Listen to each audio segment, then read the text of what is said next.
Sir வணக்கம். எல்லாருமே இது வந்து இந்த ரோடு இன்ஸ்பெக்டர் அல்லது சாலை ஆய்வாளர் அப்படின்ற சொல்கிற இந்த பதவி ஒரு பேசும்படும் பொருளாக இருந்தது. ஓகேங்களா? அதுக்கு டிஎன்பிசி என்ன கொடுத்துருக்காங்க ஒரு முட்டுக்கட்டையா, இது வந்து ஃபேக் நியூஸு அப்படின்ற மாதிரி சொல்லிட்டாங்க. ஓகேங்களா? அதாவது சாலை ஆய்வாளர் பதவிக்கான தேர்வு வெளியிடப்பட்டது தொடர்பாக சிலர் சமூக வலைதளத்தில் தவறான தகவலை பரப்பி வருகின்றனர் அப்படின்னு சொல்கிறாங்க.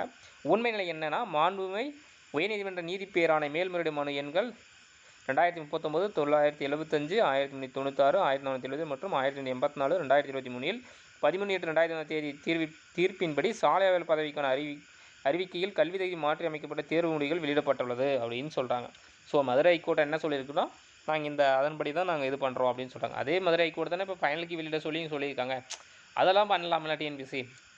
அதாவது மாணவருக்கு எது நல்லது இருக்கோ அதை செய்யலாமே, தவறானதுன்னும் போது அதை குறைச்சிருக்கலாம்ல. இது தவறுலாம் நான் சொல்ல விருப்பமில்லை. இதில் வந்து என்ன பாதிப்புனா, நிறைய சிவில் இன்ஜினியரிங் மாணவர்களும் டிப்ளமோ சிவில் இன்ஜினியரிங் மாணவர்களும் பாதிக்கப்பட்டிருக்காங்க. ஓகேங்களா? என்ன காரணம், ஏன் சார் அப்படி சொல்கிறீங்கன்னா, சார் ஆக்சுவலி இந்த போஸ்ட்டுக்கு ஃபஸ்ட்டு எஜுகேஷன் குவாலிஃபிகேஷன் என்னன்னு பார்த்தீங்கன்னா ஐடிஐ கொடுத்துருந்தாங்க. சாரி, ஃபஸ்ட்டு வந்து ஐடிஐ தான் இதுக்கு. ஃபஸ்ட்டு என்ன நோட்டிஃபிகேஷன் ரிலீஸ் பண்ணும்போது என்ன கொடுத்துருந்தாங்க அப்படின்னு பார்த்தீங்கன்னா, ITI, diploma civil engineering and bachelor of engineering civil. ஓகேங்களா? பிஏவும் எலிஜிபிள் அப்படின்னு சொல்லியிருந்தாங்க, சிவில் முடிச்சிருந்தா ரோடு இன்ஸ்பெக்டருக்கு. ஓகே, இதன்படி எல்லா தேர்வரும் அப்ளை பண்ணியிருப்புங்க. ஓகேங்களா? சார் ஆக்சுவலி பார்த்தீங்கன்னா தமிழ்நாடு பப்ளிக் சர்வீஸ் கமிஷன், ஓகேங்களா, 13/1/2023 அந்த டேட்டு. நோட்டிஃபிகேஷன் பார்த்தீங்கன்னா 2/2023. ஓகேங்களா? அதாவது பிப்ரவரி மாதம் நோட்டிஃபிகேஷன் வந்தது அப்படின்னு சொல்லியிருக்காங்க. ஓகேங்களா? என்ன போஸ்ட் பார்த்தீங்கன்னா road inspector in rural development and panchayat Raj department, ஊரக வளர்ச்சித்துறையில் ரோடு இன்ஸ்பெக்டர் எடுத்தாங்க. ஓகேங்களா? இதுதான் அந்த நோட்டிஃபிகேஷன். இதில் எஜுகேஷன் குவாலிஃபிகேஷன் என்ன அப்படின்னு பார்த்தீங்கன்னா, ஸோ இதில் பார்த்தீங்கன்னா the education qualification prescribed for the post should have been obtained by passing required qualification of the following order of studies அப்படின்னு சொல்லியிருக்காங்க. அதாவது 10th ஐடிஐ முடிச்சிருக்கணும், 10+12. ஓகேங்களா? இல்லைனா 10th டிப்ளமோ முடிச்சிருக்கணும், இல்லைனா 10+3, 10th diploma plus bachelor degree course.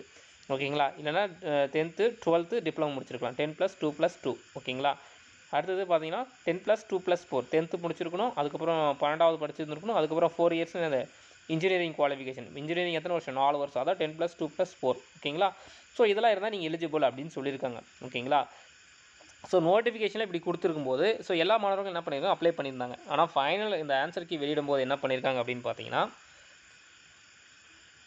Only ITI மாணவர்களுக்கு மட்டும் தான் இந்த செலெக்ஷனில் வெளியிட்டிருக்காங்க. ஓகேங்களா? நீங்கள் என்ன பண்ணியிருக்கணும், அந்த இடத்துல இந்த நோட்டுன்னு குறிப்புன்னு சொல்லி இதை கொடுத்துருக்கீங்க, இதை கொடுத்துருக்கவே கூடாது. ஓகேங்களா? இதெல்லாம் எலிஜிபிள் இல்லை அப்படின்ட்டு நீங்கள் சொல்லியிருந்துருக்கலாம். ஓகேங்களா? மேலே எஜுகேஷன் குவாலிஃபிகேஷன் சொல்லிட்டு ஐடிஐ மட்டும் அப்படின்னு ஒன்லி ஐடிஐ மட்டும் சொல்லியிருந்துருக்கலாம். நீங்கள் அப்ளை பண்ணக்குள்ளே நோட்டிஃபிகேஷன் இப்படி ரிலீஸ் பண்ணிட்டாங்க. ஸோ இந்த சார் என்ன சொல்லியிருக்குன்னா, அப்ளிகேஷனே ரிஜெக்ட் பண்ணியிருக்கலாமே, டிஎன்பிசி மோசம் பண்ணிட்டாங்க அப்படின்னு சொல்கிறாங்க. ஓகேங்களா? இது ஃபால்ஸ் அப்படின்னு சொல்லி கொடுத்துறாங்க, இது தவறு அப்படின்ற மாதிரி டிஎன்பிசியை ட்வீட் பண்ணியிருக்காங்க.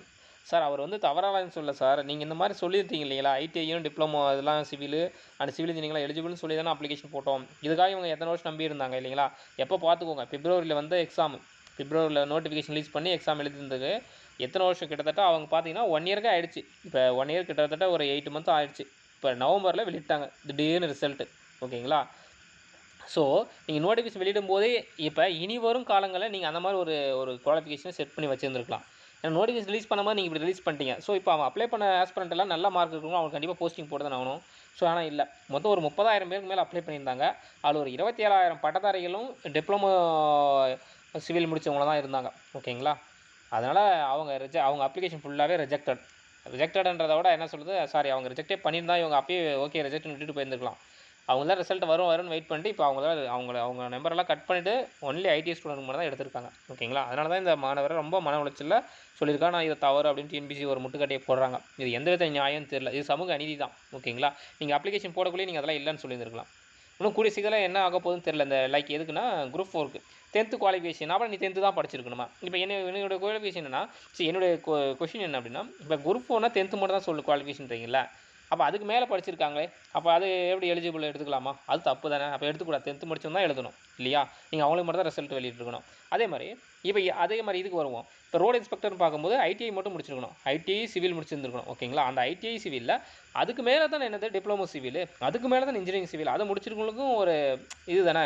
இப்போ ஐடிஐ முடிச்சவங்களுக்கு தான் அந்த ரோடு இன்ஸ்பெக்டர் சாலை எப்படி ஆய்வு பண்ணணும் தெரியுமா? ஏன்னா அதை விட இன்னும் ஹை எஜுகேஷன் குவாலிஃபிகேஷன் இடத்த இன்னும் நல்லா தெளிவாக பண்ணுவாங்களே. ஓகேங்களா? அப்போ ஐடி மாணவர்களாம் கம்மியான நான் அதுவும் சொல்ல வரல சார், அவங்களும் இன்னும் கொஞ்சம் இவங்க நல்ல சப்ஜெக்ட்டை படிச்சிருந்துருப்பாங்கல்ல. அப்படின்னு சொல்ல வரேன். ஓகேங்களா? ஏன்னா ஐடி நம்ம வீடியோ பார்ப்பீங்க. சார் அப்போ நாங்கள் ஐடி படிச்சோம்னா தரம் குறைஞ்சவங்களான்னு நீங்கள் சொல்லிடக்கூடாதுல்ல, அதுக்கு சொல்கிறேன். இல்லை அதை விட அவங்களும் பண்ணியிருப்பாங்கல்ல, பண்ணுவாங்கல்ல.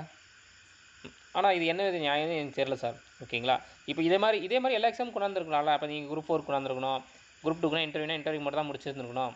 ஓகேங்களா? அப்படின்னு சொல்லலாம். இப்போ ஒரு சில எக்ஸாம்லாம் பார்த்தீங்கன்னா, இந்த மாரி நடக்குதுல்ல. லைக் ஏதாவது குரூப் 4 எடுத்துக்கோங்க. இந்த மாரி இருக்குது. ஆனா அது எப்படி சமூக நீதி ஆயிரும்? இது எப்படி என்னன்னு தெரியல. இது தவறு சார் ஆனா. மாணவர்கள் இப்ப அந்த சிவில் இன்ஜினியரிங் மாணவர்கள் எவ்வளோ பாதிக்கப்பட்டிருப்பாங்க? எத்தன பேர் தெரியுங்களா? 27,000 பேர் பாதிக்கப்பட்டிருக்காங்க. அது மாரி நெறைய பேர் என்ன சார் சொல்றாங்க அப்படின்னு பார்த்தீங்கன்னா, "சார் இதுக்காக நான் நெறைய ஒர்க் பண்ணேன். நெறைய படிச்சேன் சார்" அப்படின்னு சொல்றாங்க. லைக் ஒரு மேடம் என்ன பண்ணாங்கன்னா, அவங்க வந்து பாலிடெக்னிக் காலேஜ்ல ஒர்க் பண்ணியிருந்திருக்காங்க. ஓகேங்களா? அவங்க ஒரு கிராஜுவேட்டட் பாலிடெக்னிக் காலேஜ் சொல்லிக் குடுத்துருக்காங்க. ஸோ இந்த நோட்டிஃபிகேஷன் வந்துச்சுன்னு சொல்லி அந்த வேலையே வேணான்னு இருந்துட்டு, இதில ஃபுல்ஃபில்லா இறங்கி நல்லா பண்ணியிருந்திருக்காங்க. எனக்கு ரிசல்ட் வந்துரும் சார் அப்படின்லாம் சொல்லியிருந்தாங்க. ஓகே மேடம் பரவால்ல அப்படின்னு தான் சொன்னோம். பட் ஆனா இப்ப அவங்க இன்ஜினியரிங்னால அவங்களுக்கு எலிஜிபிளே கிடையாதுன்ற மாரி ஆனனால, அவங்க ரொம்ப மன உளைச்சல் ஆளாயிருக்காங்க. இந்த மாரி நெறைய மாணவர்கள் மன உளைச்சல் ஆளாயிருக்காங்க சார். ஓகேங்களா? சார் அப்போ சிவில் முடிச்சவங்கலாம் அவங்க ஏஇ எக்ஸாம்லாம் எழுதலாம்ல. நாங்க ஐடிஐ தான் முடிச்சிருக்கிறோம். நாங்க எப்படி சார் அந்த எக்ஸாம்லாம் எழுத முடியும்? அவங்களுக்கு தானே அது இருக்கு அப்படின்னு சொன்னா, சார் நான் என்ன சொல்றேன்னா, ஐடிஐ மாணவர்களுக்கும் நான் சொல்றேன். அதாவது அவங்க வீடியோ பார்க்கும்போது அவங்க கொஸ்டின் கேட்பாங்கல்ல. ஏன்னா எங்களுக்கு சமூக அநீதி தானே சார் அது அப்படின்ற மாரி அவங்க சொல்லிறக்கூடாதுல்ல. என்ன சொல்றேன்னா, சார் ஐடிஐன்றது ஒரு மினிமம் குவாலிஃபிகேஷன் வச்சிருக்கீங்க. நீங்க நோட்டிஃபிகேஷன் ரிலீஸ் பண்ணும்போது நீங்க ஐடிஐ மட்டும் தான் ஒன்லி அப்ளிகபிள் ஐடிஐ அப்படின்னு நீங்க சொல்லிட்டீங்கன்னா எந்த ஒரு பிரச்சனையும் இல்ல. நீங்க அப்படியே அதெல்லாம் அப்ளிகபிள்னு சொல்லிட்டு அதுக்கப்புறம் குறிப்புன்னு ஒண்ணு நோட்டிஃபிகேஷன்ல போட்டு பார்த்தீங்கல்ல, காட்டணும்ல. குறிப்புன்னு சொல்லி 10+2+3 10+2+4 இப்படிலாம் குடுத்து அ சொன்னதுனால தான் மாணவர்கள் அப்ளை பண்ணாங்க. நீங்க அப்பயே அப்ளிகேஷன் ரிஜெக்ட் பண்ணியிருந்திருக்கலாம்ல ஒரு வேள. ஓகேங்களா? ஸோ இல்ல அப்டின்னா, இந்த ஒரு இத மட்டும் நீங்க இந்த ஒரு டைம் மட்டும் அந்த சிவில் இன்ஜினியரிங் மாணவர்களையும், டிப்ளமோ சிவில் இன்ஜினியரிங் மாணவர்களையும் அலோவ் பண்ணியிருந்திருக்கலாம். ஓகே. அடுத்து இனி வரும் காலகட்டத்தில நீங்க வந்து அந்த கோர்ட் ஆர்டர என்ன கோர்ட் சொல்லியிருக்கோ, அத ஒபே பண்ணி நீங்க வந்து அவங்களலாம் கட் பண்ணிட்டு, அடுத்த நோட்டிஃபிகேஷன் ரிலீஸ் பண்ணும்போது நீங்க ஒன்லி ஐடிஐ மட்டும் அப்டின்னு சொல்லி வெளியிட்டிருந்தா கொஞ்சம் நல்லாருந்திருக்கும். ஓகே. ஆனா டிஎன்பிஎஸ்சி என்ன சொல்ட்டாங்க, தவறான தகவலை பரப்பாதீர் அப்டின்னு சொல்ட்டாங்க. ஓகேங்களா? ஆனா இது என்ன நியாயம்னு தெரியல சார். ஓகேங்களா? ரொம்ப கஷ்டம் சார். சரிங்க சார். நம்ம சேனல் இப்ப தான் ஃபர்ஸ்ட் டைம் வாட்ச் பண்ணா, நம்ம சேனல சப்ஸ்கிரைப் பண்ணுங்க, சப்போர்ட் பண்ணுங்க. ஓகேங்களா? மாணவர்களுக்கு என்னென்ன இது இருந்தாலும் கண்டிப்பா நம்ம சேனல்ல பதிவேற்றம் செஞ்சுருவோம். ஓகேங்களா? நம்ம யாருக்கும் பயப்படுறது கிடையாது. ஏன்னா, எந்த ஒரு இருந்தாலும் அது கண்டிப்பா நம்ம சேனல்ல பதிவேற்றம் செய்றோம். அதனால நம்ம சேனல ஃபர்ஸ்ட் டைம் பார்த்தீங்கன்னா, சப்ஸ்கிரைப் பண்ணுங்க, சப்போர்ட் பண்ணுங்க சார். ஓகேங்களா? உங்களுக்கு எதனா கொரீஸ் இருந்தாலும் நம்ம சேனல்ல கமெண்ட் பண்ணுங்க. கண்டிப்பா நம்ம பேசப்படும். ஓகேங்களா? Thank you sir.